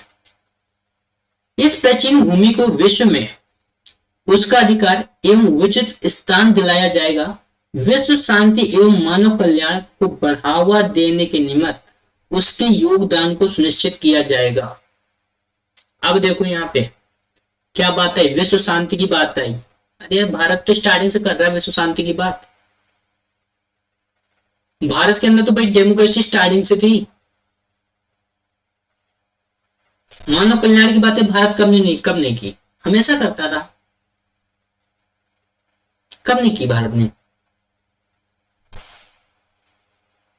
हमारे स्वामी विवेकानंद साहब ने शिकागो में, देखा होगा, विश्व धर्म सम्मेलन, विश्व गुरु बताया भारत को और प्रतिनिधित्व किया उसका। ठीक है, ये हमारे विश्व शांति की मैसेज देने का एक पार्ट नहीं था? था क्या इंडिया के अंदर डेमोक्रेसी संविधान बनने के बाद ही है क्या यार? नहीं, बहुत पहले से यार, बहुत पहले से। करेंगे डेप्थ में चर्चा। बहरहाल जो अभी चैप्टर में वो बातें करते हैं, बहुत कुछ है बोलने को। जब कॉन्सेप्ट पढ़ाते हैं तब बोलते हैं ये सारी बातें, तो कॉन्सेप्ट वाले लेक्चर में छोड़ना, कभी भी मत छोड़ना, मेरे लेक्चर मिस मत करना कॉन्सेप्ट वाले। और फैक्ट में क्लियर कर ही रहा हूं, बहुत डिप्थ में जाया जाता है जब कॉन्सेप्ट पढ़ाते हैं, बहुत डिप्थ में जाते हैं। क्लियर है? तो इस प्रस्ताव को 22 जनवरी 1946, एक नंबर क्वेश्चन भाई, फिर से एक नंबर क्वेश्चन ध्यान दें, 22 जनवरी 1946 को सर्वसम्मति से स्वीकार कर लिया गया। इस प्रस्ताव को जो 13 दिसंबर 1946 में आया, उससे 22 जनवरी 1946 को क्या कर लिया गया? स्वीकार कर लिया गया। एक बात ध्यान देना, यहां पर डेट रॉन्ग है, डेट रॉन्ग है, यहां पर 1947 होना चाहिए, 1947। क्लियर है? क्लियर है क्या ये बात? आई होप क्लियर होनी चाहिए ये बात। ठीक है, तो 22 जनवरी 1947 को क्या कर लिया गया? स्वीकार कर लिया गया। इस बात को क्लियर करो फटाक से। ठीक, इसने संविधान के स्वरूप को काफी हद तक प्रभावित किया। इसके परिवर्तित रूप से संविधान की प्रस्तावना बनी भाई। क्या बना? प्रस्तावना बनी यार। क्या बनी भाई? प्रस्तावना। क्लियर है? क्या बना? प्रस्तावना। इसी उद्देश्य प्रस्ताव के बेसिस पर क्या बन गया? प्रस्तावना बनी। क्लियर है? संविधान की प्रस्तावना, पता है ना संविधान की प्रस्तावना? पढ़ा होगा हम लोग, आर्थिक राजनीतिक, है ना, पढ़ाएंगे, वो भी पढ़ाएंगे। चलो, क्या फायदा भटकने से, अभी प्रस्तावना डिफाइन करने लग जाए, चलो चैप्टर रह गया, है ना, लेक्चर बड़ा हो गया, फिर आप लोग बोरियत करोगे पढ़ने में, दिक्कत हो जाएगी। वैसे ही 1 घंटे होने जा रहे हैं लेक्चर। आगे बढ़ते हैं। अब देखो, स्वतंत्रता अधिनियम द्वारा परिवर्तन, क्या क्या परिवर्तन किए गए स्वतंत्रता अधिनियम के द्वारा? तो संविधान सभा से खुद को अलग रखने वाली देशी रियासतों के प्रतिनिधि धीरे धीरे इसमें शामिल होने लगे। 28 अप्रैल 1947 को 6 राज्यों के प्रतिनिधि सभा के सदस्य बन चुके थे और 3 जून 1947 को भारत के बंटवारे के लिए पेश की गई माउंटबेटन योजना, बताया था जिससे पाकिस्तान बना था, कब? 3 जून 1947 को भारत के बंटवारे की पेश की गई माउंटबेटन योजना को स्वीकार करने के बाद अन्य देशी रियासतों के ज्यादातर, कौन? अन्य देशी रियासतों के ज्यादातर प्रतिनिधियों ने सभा में अपनी सीटें ग्रहण कर ली। भारतीय हिस्से की मुस्लिम लीग के सदस्य भी शामिल हो गए। अब देखो भाई, मुद्दे की बात, देश तो बांटेंगे ही बांटेंगे, लेकिन यहां भी रहेंगे। मैं आज की कोई कंट्रोवर्सी लेक्चर नहीं दे रहा हूं, ये बात ध्यान देना। मैं सिंपल सी बात ये कह रहा हूं कि जब मुस्लिम लीग ने डिमांड रखी कि हमें पाकिस्तान चाहिए, तो फिर यहां प्रतिनिधित्व क्यों चाहिए? बात समझ में? और इस प्रतिनिधित्व का पक्ष कौन ले रहा था? जो खुद संविधान सभा के निर्माण में शामिल नहीं हुआ था। मैं नाम नहीं लूंगा, मैं बता रहा हूं, मैं कोई कंट्रोवर्सी लेक्चर नहीं दे रहा, मैं केवल वो बात बता रहा हूं जो बात देखते में पता होनी चाहिए, जिस बात की अंडरस्टैंडिंग हमारे अंदर होनी चाहिए कि अगर देश आजाद हुआ, देश बटा, तो देश में फिर इंडिया के अंदर मुस्लिम प्रतिनिधित्व क्यों चाहिए? अगर चाहिए तो देश क्यों बांटे? बात समझाई? क्लियर हो रही है? अगर चाहिए तो देश क्यों बांटे? ठीक, ये बात है एक बात। दूसरी बात ध्यान देना, जो दूसरी नंबर की बात ये है कि देखो, आप कहीं भी हो, आप अपने कल्चर को, अपने धर्म को इग्नोर नहीं कर सकते, क्योंकि धर्म आपके अंदर बचपन से बसता है, देश का कल्चर आपके अंदर बचपन से बसता है। इंडिया में माता पिता को शीश नवाना, शीश झुकाना बचपन से सिखाया जाता है। बड़ों की इज्जत करना, बड़ों के आने पर सीटें छोड़ देना बचपन से सिखाया जाता है। आजकल की जनरेशन पर नहीं, आई डोंट नो, मैं भी आज की जनरेशन का हूँ, लेकिन मेरे अंदर ये लक्षण नहीं है जो लक्षण आजकल देखने को मिलते हैं। भाषण में रिस्पेक्ट करना, अतिथि देवो भव, क्या अतिथि देवो भव, धर्म रक्षता रक्षता, धर्म रक्षते रक्षता। बात करें, पहले धर्म की रक्षा करो तो ही तुम्हारा धर्म रक्षा करेगा। तो कितनी भी कोशिश कर लो, कितनी भी कोशिश कर लो कि हम मिल बांट कर रहेंगे, ऐसी पॉसिबिलिटी नहीं हो पाती। आप अगर हिंदू हो तो आप हिंदू धर्म का प्रतिनिधित्व करोगे, आप ईसाई हो तो आप ईसाई का प्रतिनिधित्व करोगे, आप सिख हो तो सिख का करोगे, आप मुस्लिम हो तो मुस्लिम का करोगे। ये बात आप कभी डिनाई कर ही नहीं सकते कि हम देश के अंदर धर्म की बातें करेंगे नहीं। अरे कैसे नहीं करोगे यार, कैसे नहीं करोगे, बचपन से डाली जा रही वो बातें।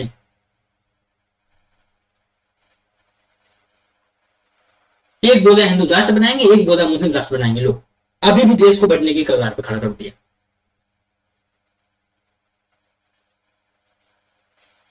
अभी से देश को बांटा जाता है, बहुल इलाका है ये मेजोरिटी इलाका है, ये माइनॉरिटी इलाका है, मेजोरिटी वाले माइनॉरिटी में जाकर अपने फेस्टिवल सेलिब्रेट ना करें, माइनॉरिटी वाले मेजोरिटी में जाए। क्यों भाई, डेमोक्रेसी सुंदरता की बातें करते हो ना, नहीं करते? करते। तो ये फिर देश की जो एक इंटरनल कंट्रोवर्सी है, आप इसे खत्म नहीं कर सकते। तो दो रास्ते थे, अगर बट रहा है देश तो पूरी तरह से बांट लो,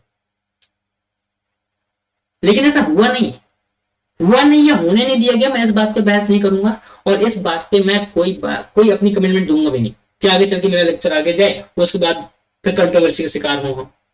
क्यों बोले भाई, ठीक है। तो भारतीय हिस्से की जो मूल मुस्लिम लीग थी, उसने भी क्या किया, सदस्य भी सभा में शामिल हो गए, उसके सदस्य भी सभा में शामिल हुए। क्लियर है ये बात? अब भारतीय स्वतंत्रता अधिनियम 1947, भारतीय स्वतंत्रता अधिनियम 1947 ने सभा की स्थिति में निम्न 3 परिवर्तन किए। पहला परिवर्तन क्या रहा, देखो पहला परिवर्तन ये रहा। आज मैं क्यों बार बार चेक कर रहा हूं, इसलिए चेक कर रहा हूं कहीं लेक्चर में वॉइस तो नहीं कट हो रही।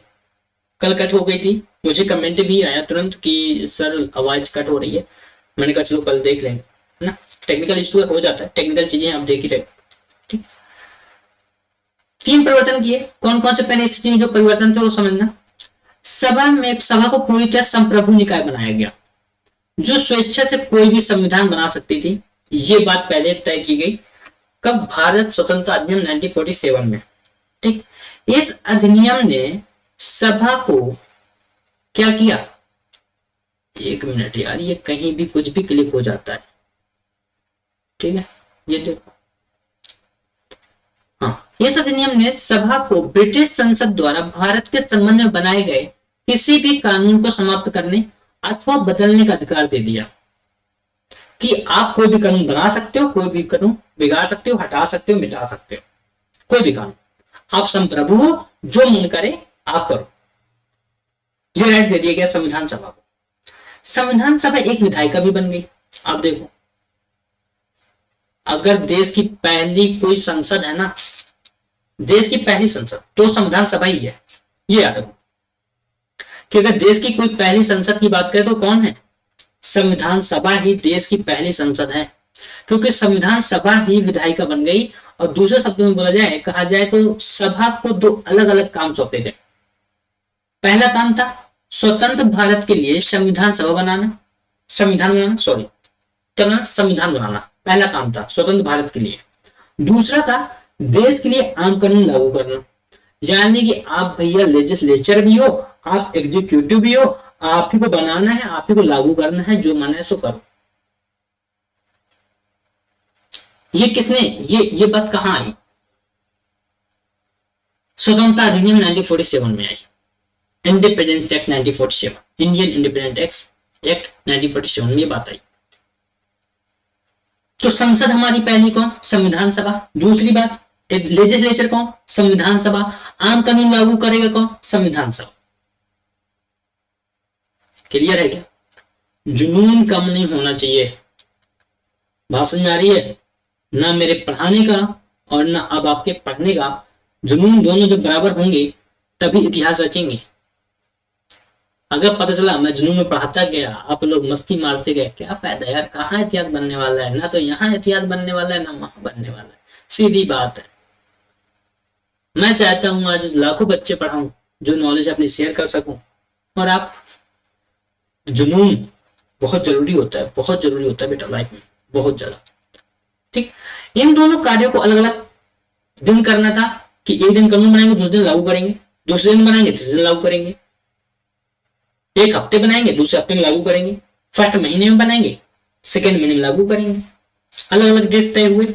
इस प्रकार संविधान सभा स्वतंत्र भारत की पहली संसद बनी। आ गई ना बात, संविधान सभा स्वतंत्र भारत की क्या बनी? पहली संसद।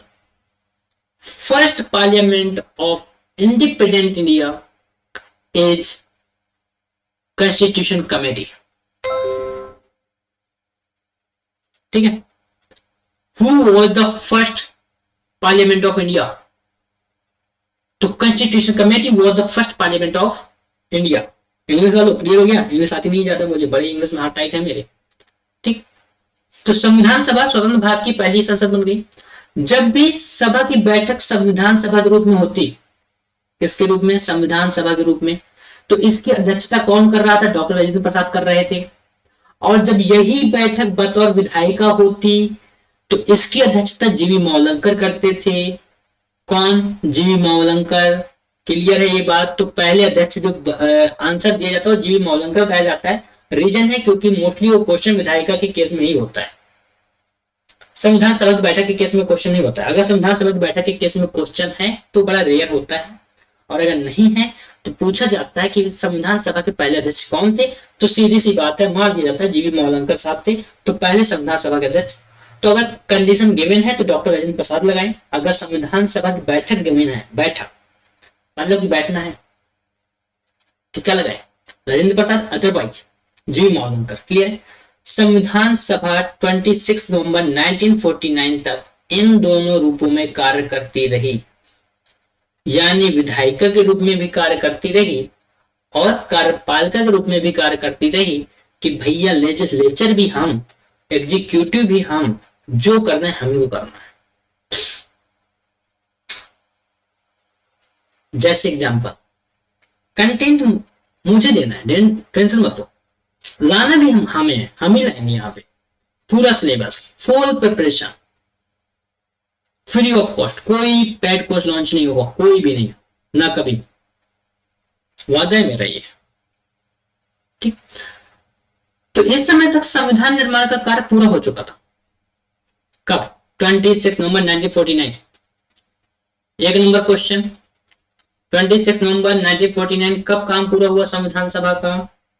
तो काम पूरा हुआ 26 नवंबर 1949 को। संविधान लागू नहीं हुआ था, लागू नहीं ना, गलत बात, गंदी बात नहीं करना, लागू नहीं, केवल बना था, रेडी हुआ था, रख दिया था, हाँ भैया बन गया, ये है हमारी किताब, ये है हमारा संविधान, हम यहां रख दे रहे हैं। क्लियर है ये बात? क्लियर है क्या ये बात? चलो आगे बढ़ते हैं।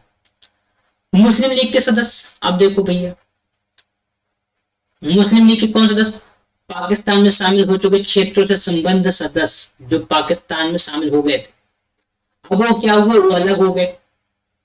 भैया सिंपल सी बात, अच्छी बात है, हो गए तो है ना, और अलग हो जाते तो भारतीय संविधान सभा से अलग हो गए। इसकी वजह से सन 1946 में माउंटबेटन योजना के तहत तय की गई सदस्यों की संख्या जो 389 सीटों की बजाय 299 आ गई, 389 से डाउन हो गई। अब 299 में जो भारतीय प्रांतों की संख्या थी वो 296 से 229 हो गई, यानी 296 से 229 हो गई, और देशी रियासतों की जो संख्या थी वो 93 से घटकर 70 हो गई। क्लियर? 93 से घटकर कितनी हो गई? 70 हो गई।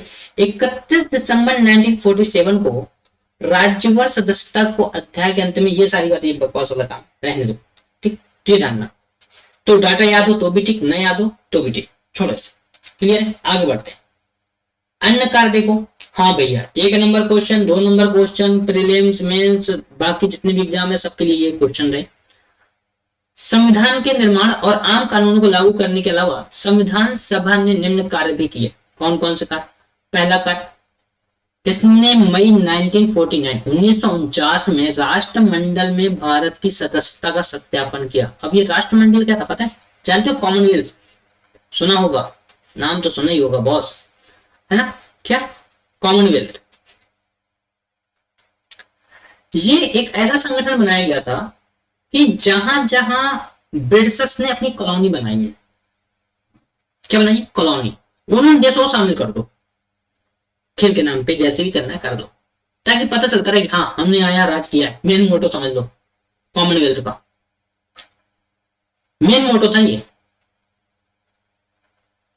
कि जहां जहां अंग्रेजों ने राज किया, जहां जहां उन्होंने अपनी कॉलोनी बनाई, वहां वहां के देशों को क्या करो, इसमें शामिल कर दो, जिससे आने वाले टाइम पे पता चलता रहेगा कि जो है हमने कहां कहां राज किया है। क्लियर है? इसने 22 जुलाई 1947 को राष्ट्रीय ध्वज को अपनाया। 22 जुलाई 1947, कब? 22 जुलाई 1947 को क्या राष्ट्रीय ध्वज को अपनाया था। फिर 24 जनवरी 1950 को राष्ट्रीय गान को अपनाया गया, और इसी ही दिन 24 जनवरी 1950 को राष्ट्रीय गीत को भी अपनाया गया। तो एक को याद कर लेना, दूसरे को याद करने की जरूरत नहीं पड़ेगी। जिस दिन राष्ट्रीय गान को अपनाया गया उस दिन राष्ट्रीय गीत को भी अपनाया गया था, ये बात ध्यान। कब? 24 जनवरी 1950 और 24 जनवरी 1950, दोनों बातें क्लियर है। कॉमनवेल्थ का सदस्य कब बना? मई 1949 में, और राष्ट्रीय ध्वज कब अपनाया गया? 22 जुलाई 1947 को अपनाया गया। ये बात क्लियर है क्या? क्लियर है? आज कमेंट करना मत भूलना, शेयर कर देना यार, दबा के शेयर करो, जिससे लाइव आए, मजा आए। ठीक, और पढ़ने में लाइव बात अलग होती है, आप सीधे सवाल मुझसे कर सकते हो, डायरेक्टली सवाल कर पाओगे, डायरेक्टली इंटरेक्शन। ठीक, इसने 24 जनवरी 1950 को डॉक्टर राजेंद्र प्रसाद को भारत के पहले राष्ट्रपति के रूप में चुना गया। 1 नंबर क्वेश्चन भी, 2 नंबर क्वेश्चन भी जिस एग्जाम में जिस बेसिस पर आता हो, वहां पर 24 जनवरी 1950 को डॉक्टर राजेंद्र प्रसाद को क्या किया गया? भारत के पहले राष्ट्रपति। 2 साल 11 माह 18 दिनों में संविधान सभा की कुल 11 बैठकें हुई। कितनी? 11 बैठकें। तो सवाल पूछा जाता है, क्वेश्चन आता है कि संविधान निर्माण का जो अवधि थी वो कितनी थी? तो वो अवधि में क्या लगाओगे? अक्कड़ बक्कड़ नहीं, 2 साल 11 माह 18 दिन। कितने? 2 साल 11 माह 18 दिन। टोटल संविधान सभा तो पूछो नहीं कितनी बैठकें हुई थी, संविधान सभा एक ही थी, बैठकें थी ज्यादा, तो 11 बैठकें थी। कोई नहीं पूछता, कोई नहीं पूछता यार, हाँ टेंशन लेनी है। इस डेटो को ध्यान मत देना, इग्नोर मारो इसे, गोली मार दो इसे। ठीक है। संविधान निर्माताओं ने लगभग 60 देशों के संविधानों का अवलोकन किया और इसके प्रारूप पर 114 दिनों तक विचार हुआ। संविधान के निर्माण पर कुल 64 लाख का खर्च आया। तो थोड़ा सा याद रख लेना अपने नॉलेज के लिए, बाकी पूछा नहीं जाता है कितने रुपए का खर्च आया, रुपया कौन पूछता है यार। हाँ लेकिन वैल्यू बहुत है पैसे की दुनिया में, याद रखना, है ना। फिर 24 जनवरी 1950 को संविधान सभा की अंतिम बैठक हुई। 1 नंबर क्वेश्चन, 2 नंबर क्वेश्चन, सारे क्वेश्चन। फिर 24 जनवरी 1950 को क्या हुआ? संविधान सभा की लास्ट बैठक होती है। ठीक। फिर 26 जनवरी 1950 से 1951 में आम चुनाव के बाद बनने वाली नई संसद के निर्माण तक भारत की अंतरिम संसद के रूप में काम किया। किसने? संविधान सभा ने। जब तक इलेक्शन नहीं हो गए, जब तक नई सरकार नहीं आ गई, तब तक कौन काम करता रहा मेरे भाई? संविधान सभा एज अंतरिम पार्लियामेंट काम करती रही। क्लियर है? संविधान सभा की समितियां, पूरा टॉपिक स्किप मार रहा हूं, पूरा टॉपिक, कोई इसमें पढ़ने वाली बात नहीं है कि अगर आप रट्टा मारो कि संघ शक्ति समिति भाई कौन अध्यक्ष वगैरह, ये सब इतना नहीं है ना, ज्यादा हो जाएगा ना। फिर ये आप भी स्किप मार सकते हैं, ये छोटी समितियां वगैरह सब स्किप मार सकते हैं, ये सब स्किप मारने वाला पोर्शन है, आप मार सकते हैं, मैं भी मार रहा हूं। अब देखो, अब बात आती है प्रारूप समिति। ये इंपॉर्टेंट है। क्यों इंपॉर्टेंट है? इसलिए इंपॉर्टेंट है क्योंकि बिना प्रारूप के क्या बना लोगे यार। पहले मॉडल तो रेडी करो, बाद में एग्जीक्यूट करेंगे। पहले क्या रेडी करना है? Model. What is important? Model, प्रारूप। तो संविधान सभा की जो सभी समितियों में सबसे ज्यादा महत्वपूर्ण थी वो थी कौन? प्रारूप समिति। कौन? प्रारूप समिति। इसका गठन 29 अगस्त 1947 को हुआ था। 29 अगस्त 1927 को हुआ था। यह वह समिति थी जिसे नए संविधान का प्रारूप तैयार करने की जिम्मेदारी सौंपी गई थी। इसमें 7 सदस्य थे और जिनके नाम इस प्रकार है, नाम याद हो तो भी ठीक, ना हो तो भी ठीक, बस इतना याद रखना कितने सदस्य थे। बस अध्यक्ष याद कर लेना कि डॉक्टर भीमराव अंबेडकर साहब इसके अध्यक्ष थे, जो प्रारूप समिति थी संविधान सभा की। बाकी भूल जाना, कोई नहीं पूछता यार, यही पूछते हैं सब, चांद पर पहले कौन उतरा, दोबारा कौन उतरा पूछा है तक किसी ने, तीसरी बार कौन उतरा पूछा आज तक किसी ने, 10वीं बार कौन उतरा पूछा आज तक किसी ने नहीं पूछा ना, तो बस फिर तो जो पहले हुआ उसे याद रखो ना, कोई दिक्कत। चलो आगे बढ़े, तो स्किप मार देना, ये सारे 7 सदस्य याद करने की कोई जरूरत नहीं है, आप अध्यक्ष याद रखें और प्रारूप समिति का जो इस्टेब्लिशमेंट ईयर है वो याद रखें, डेट याद रखें 29 अगस्त 1947। कोई दिक्कत? मैं बार बार बोल रहा हूँ, स्पीड ज्यादा हो पढ़ाने की बता देना यार, एक चैप्टर को 2 बार में करेंगे, 3 बार में करेंगे, फंडामेंटल राइट वैसे भी 2-3 बार में ही होगा, एक बार में तो नहीं कराऊंगा, एक बार में नहीं कराऊंगा, ये चैप्टर थोड़ा मुझे छोटा लगा इस वजह से एक बार में करा रहा हूँ, ठीक। विभिन्न समितियों के प्रस्तावों पर विचार करने के बाद प्रारूप समिति ने भारत के संविधान का पहला प्रारूप तैयार किया। इसने फरवरी 1948 में प्रकाशित किया। इस प्रारूप को कब प्रकाशित हुआ? 1948 में पब्लिश हुआ, फरवरी में। क्लियर है? भारत के लोगों को इस प्रारूप पर चर्चा करने और संशोधनों को प्रस्ताव देने के लिए 8 मई का समय दिया गया। तो ये भी कोई इंपॉर्टेंट बात नहीं है कि कितने माह का, ये सवाल नहीं आता, ठीक। लोगों की शिकायतों, आलोचनाओं और सुझावों के परिप्रेक्ष्य में प्रारूप समिति ने दूसरा प्रारूप तैयार किया, जिसे अक्टूबर 1948 में प्रकाशित किया गया, पहला फरवरी में, दूसरा अक्टूबर में। क्लियर है? प्रारूप समिति ने अपना प्रारूप तैयार करने में 6 माह से भी कम समय लिया था, 6 मंथ से भी कम टाइम लगा था, तो ये भी इंपॉर्टेंट डेटा नहीं, ठीक। इस दौरान उसकी कुल 141 बैठकें हुई। कितनी? 141 सिटिंग हुई थी, बैठकें हुई थी 141। तो नॉलेज के लिए इंपॉर्टेंट है। बाकी आप सोचो एग्जाम में आएगा तो उम्मीद छोड़ दो भैया, ऐसे सवालों से तो उम्मीद ही छोड़ दो, मैं तो छोड़ देता हूँ क्योंकि आता नहीं है यार, कहां तक, एक तो छोटा सा दिमाग दिया भगवान ने, उसमें कितना भरोगे, ये छोटू से दिमाग में कितना भरोगे, है ना, ये भी तो ध्यान देना है। तो डॉक्टर भीमराव अंबेडकर ने सभा में 4 नवंबर 1948 को संविधान का अंतिम प्रारूप पेश किया। इस बार संविधान पहली बार पढ़ा गया। कब पढ़ा गया? पहली बार इस बार पढ़ा गया और सभा में इस पर 5 दिन यानी 9 नवंबर 1949 तक आम चर्चा हुई। बेसिक बातें हुई, क्या होना चाहिए, क्या डालना चाहिए, कितने किसके राइट रखने हैं, कोई दिक्कत। दूसरी, संविधान पर दूसरी बार 15 नवंबर 1948 से विचार होना शुरू किया, ठीक है। इसमें संविधान पर खंडवार विचार किया गया और इसका जो ये कार्य था, ये 17 अक्टूबर 1949 तक चला। इस अवधि में कम से कम 7653 संशोधन प्रस्ताव आए, जिनमें से 2473 पर ही सभा में चर्चा हुई। तो ये भी इंपॉर्टेंट नहीं है, आप स्किप मार दो इसे भी, मैं तो कहूंगा स्किप मार दो, मैं तो कहूंगा भाई, बाकी आपकी मर्जी है, ठीक। संविधान पर तीसरी बार 14 नवंबर 1949 से विचार होना शुरू हुआ। डॉक्टर बी आर अम्बेडकर ने, भीमराव अम्बेडकर साहब, अभी जयंती भी थी हाल ही में, ठीक। तो the constitution is settled by the assembly B part प्रस्ताव पेश किया। संविधान के प्रारूप पर पेश इस प्रस्ताव को 26 नवंबर 1949 को पारित घोषित कर दिया गया और इस पर अध्यक्ष व सदस्यों के हस्ताक्षर लिए गए।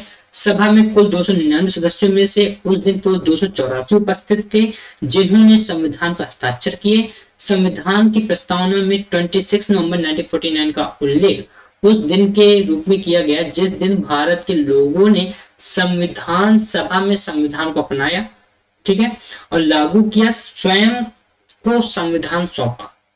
तो 26 नवंबर 1949 प्रस्तावना में मेंशन डेट है, ठीक है, और वो किस रूप में मेंशन, ये बात आपको पता है, जल्दी होगी, क्लियर। जो इंपॉर्टेंट लास्ट बात है वो ये है कि 26 नवंबर 1949 को अपनाए गए संविधान में प्रस्तावना 395 अनुच्छेद और 8 अनुसूचियां थी। कितनी प्रस्तावना थी? प्रियम्बल था।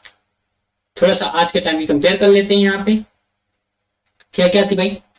प्रस्तावना थी, 395 अनुच्छेद थे, 8 अनुसूचियां थी। आज क्या है, आज का माहौल बताओ। आज के माहौल में 450+ अनुच्छेद हो गए, पास में आ रही है। दूसरी बात यह है 400+ लिख लो, ज्यादा अच्छा लगेगा, है ना, ये फील आएगा हाँ कि 400+ हो गए। 450+ कितना होता है? चलो दूसरी बात, अनुसूचियां कितनी होगी हमारे पास? 12 अनुसूचियां होगी आज के टाइम पे। 12 अनुसूचियां हैं आज हमारे पास। क्लियर है?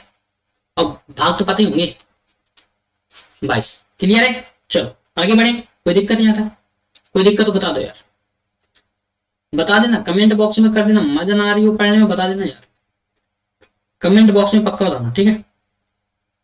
चलो आगे बढ़े। तो प्रस्तावना को पूरे देश या पूरे संविधान को लागू करने के बाद लागू किया गया प्रस्तावना को बाद में। नए विधि मंत्री डॉक्टर भीमराव अंबेडकर ने सभा को संविधान के प्रारूप को रखा।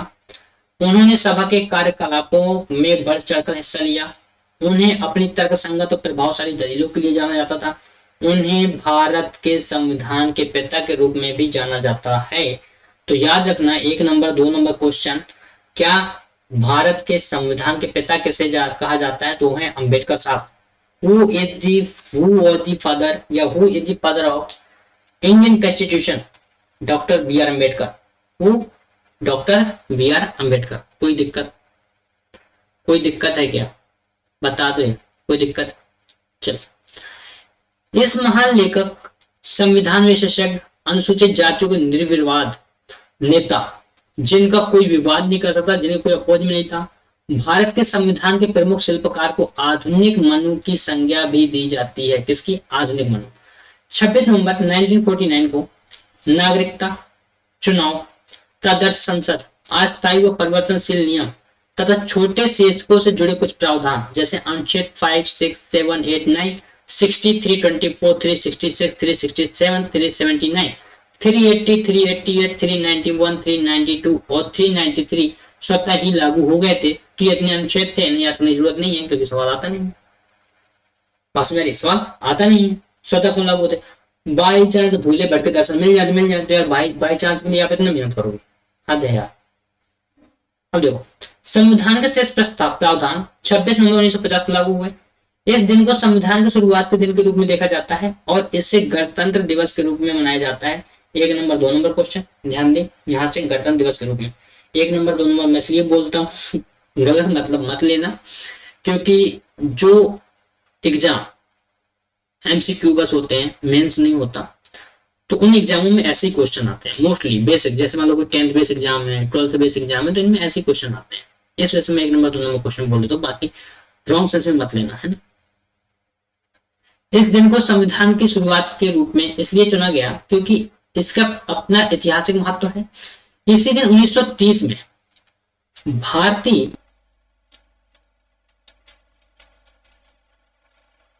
राष्ट्रीय कांग्रेस के लाहौर अधिवेशन दिसंबर 1929 में पारित हुए संकल्प पर पूर्ण स्वराज दिवस मनाया गया था। ये बात स्टार्टिंग में भी बताई थी, यहां भी मेंशन है, माल रट्टा। लाहौर अधिवेशन दिसंबर 1929 में पूर्ण स्वराज मनाया गया था, यह संकल्प स्थापित हुआ था। और संविधान की शुरुआत के साथ ही भारतीय स्वतंत्रता अधिनियम 1947 और भारत शासन अधिनियम 1935 को समाप्त कर दिया गया। Abolition of privy council jurisdiction act 1949 लागू रहा। ये बात ध्यान देना, वो आज भी लागू है, कोशिश की जा रही है खत्म हो जाए, है ना। जुरिडिक्शन एक्ट को 1949 जो है पूरी तरह से खत्म करने की कोशिश है, खत्म हो जाएगा। कोई दिक्कत यहाँ तक? कोई दिक्कत है क्या यहाँ तक? चलो आगे बढ़े, आगे बढ़े। ठीक, अब देखो संविधान सभा की आलोचना, क्यों आलोचना की गई संविधान सभा की? पहली बात, एक बात ध्यान दो, आप ना दुनिया में कितने भी अच्छा काम कर लो, आप में बुराइयां निकालने वाले 1000 मिल जाएंगे। अच्छी बात है यार, अच्छी बात है। जो बुराइयां बता देना हमारी, सबसे अच्छा दोस्त मानता हूं उसे, जो बुराइयां बता दे। इसलिए से बोलता हूं, मेरे अच्छा दोस्त बनना है ना तो मेरी कमियां बताओ, कमेंट में जाओ, कमियां बताओ, जितनी कमियां और जितनी आलोचना कर सकते हो करो। ये कमी है, वो कमी है, 10 कमियां गिनाओ मुझे। क्लियर है? और जितनी कमियां गिनाओगे उतना इंप्रूवमेंट यहाँ लेक्चर में पाओगे, ये भी याद रखना। तो आलोचकों ने विभिन्न आधारों पर संविधान सभा की आलोचना की है। पहला, यह प्रतिनिधि निकाय नहीं थी, पहली आलोचना। यार ऐसे ही याद कर लेना, ठीक है, ज्यादा डिटेल में मत याद करना, क्योंकि अगर आप लिखने भी चाहते हो आलोचना आती भी है तो आप सीधे पॉइंट वाइज बुलेट पॉइंट देखते हैं ना, एग्जाम में हम लोग करते हैं, आंसर राइटिंग में जब करते हैं तो हम बुलेट पॉइंट यूज करते हैं कि ये प्रतिनिधि निकाय नहीं थी, संप्रभुत्व का अभाव था, है ना, संप्रभुत्व का अभाव रहा, ठीक है, जो है ये बात आ जाती है। फिर उसके बाद समय की बर्बादी बोल दिया जाता है, आलोचक क्या बोलते हैं, समय की बर्बादी रही। नेक्स्ट में पढ़ना, बुक से पढ़ लेना, मैं ऐसे बुलेट पॉइंट कवर करा रहा हूँ क्योंकि लेक्चर बड़ा हो गया आज का, ठीक। उसके बाद कांग्रेस का प्रभुत्व रहा, क्यों, राज्य में भी कांग्रेस थी, लोकसभा पूरी कांग्रेस दबदबे से भरी हुई थी, राज्यसभा में भी, और प्रेसिडेंट डॉक्टर राजेंद्र प्रसाद साहब थे कांग्रेस से जुड़े, ठीक। लेकिन वैसे अगर देखा जाए, आप कंट्रोवर्सी पढ़ेंगे डॉक्टर राजेंद्र प्रसाद साहब और हमारे महान लीडर जवाहरलाल नेहरू साहब के बारे में, तो उनकी कंट्रोवर्सी में निकल के आता है कि इनकी बनी नहीं है कभी ढंग से, ठीक। फिर वकीलों और राजनीतिज्ञों का प्रभुत्व रहा, हिंदुओं का प्रभुत्व माना जाता है, ऐसा भी आलोचक बोलते हैं। तो ये बात अगर पढ़नी है तो बुक से डिप्टी में पढ़ लेना, बाकी इतना इंपॉर्टेंट नहीं है, लेकिन आपको बुलेट पॉइंट पता होने चाहिए, मैं इतना जानता हूँ। क्लियर है, बुलेट पॉइंट आपको कवर होने चाहिए। कुछ और बचा क्या चैप्टर में, कुछ और बचा, कोई डाउट है क्या, डाउट हो तो पूछ लेना यार, ठीक। बाकी ये सब आप स्किप मार सकते हो, ये सब स्किप मार सकते हो आप, कोई दिक्कत नहीं है, इन चीजों को पढ़ने की नीड भी नहीं है यार, क्यों दिमाग खराब करोगे, सब स्किप मार दो ये, ठीक है, ये सब स्किप मार दो, कोई दिक्कत। ये सचिव थोड़ा याद कर लेना कि जो है HVR अयंगर नियुक्त हुए थे संविधान सभा के सचिव, और बाकी ये सब आप स्किप कर सकते हो, कोई इंपॉर्टेंट बात नहीं है यहाँ पे कि जो आपको point of view, exam point of view से दे सके। क्लियर है, चलो, तो इस तरह से चैप्टर फिनिश होता है, सेकेंड चैप्टर